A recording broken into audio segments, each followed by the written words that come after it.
HarperCollins presents Stand By Me by S.D. Robertson.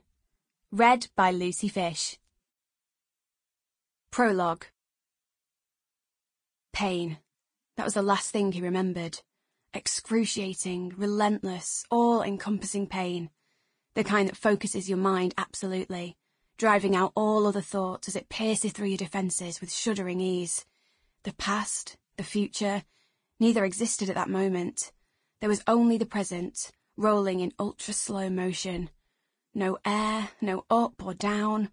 A rag doll on a spin cycle, his tears invisible, his cries unheard. That pain, dwarfing every other feeling.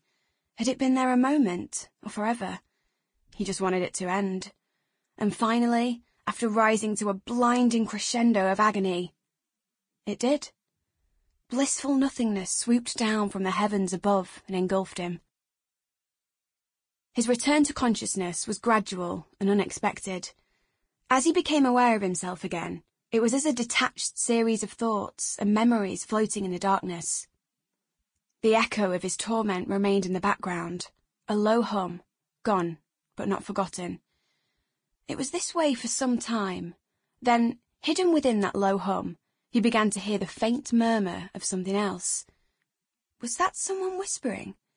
He had to strain to hear it, so quiet was the sound. But the harder he concentrated, the more he strove to tune in, the louder it grew, until eventually he identified a voice, androgynous in tone. It took longer still to comprehend the actual words, delivered in a sing-song manner that was neither quite human nor robotic. At first he heard what appeared to be gibberish, another language perhaps, but not one he recognised. And yet as he focused his mind on the sound, piece by piece, word by word, he gradually began to understand. It was one sentence, repeated on loop. Follow the light to its source and find yourself. Light? What light? There was only darkness here. Wasn't there? He looked all around, saw nothing. And then the briefest flicker of white in the far distance. It was barely anything, and yet it was something. Something that wasn't pain. A purpose. Chapter 1.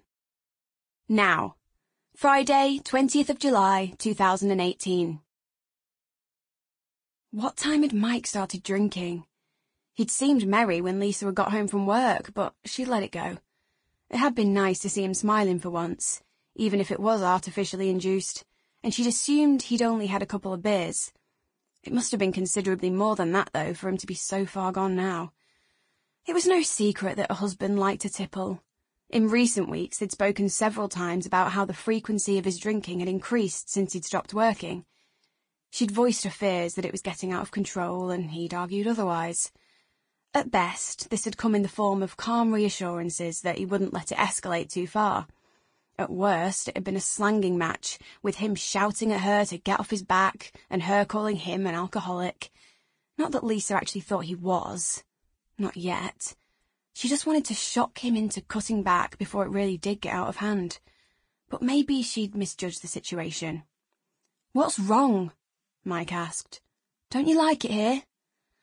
Lisa wanted to point out that he was slurring his words, despite the fact it was barely 8 p.m. and they were still waiting for their starter to arrive at the restaurant. But at the same time, she didn't want to ruin the evening. He'd arranged it as a surprise to celebrate their wedding anniversary, an unusually thoughtful gesture. So much so that when he'd told her this morning, before she'd set off for school, her initial response had been to wonder what he'd done wrong and was trying to make up for. She'd not vocalised this, thankfully. Nor had she expressed her concern about the cost of a decent meal out in Manchester.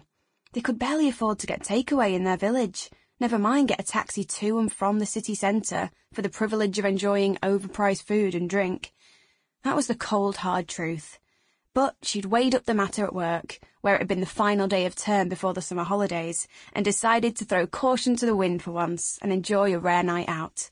So Lisa had dug a pair of heels and a favourite black dress out of the wardrobe. She'd used the curling tongs to add some life to her dull, limp blonde hair for the first time in ages, and made more than the usual cursory effort with her makeup. Mike had worn the smart navy shirt she bought for his birthday, swapping his usual jeans and trainers for chinos and tan brogues. Sample complete. Ready to continue?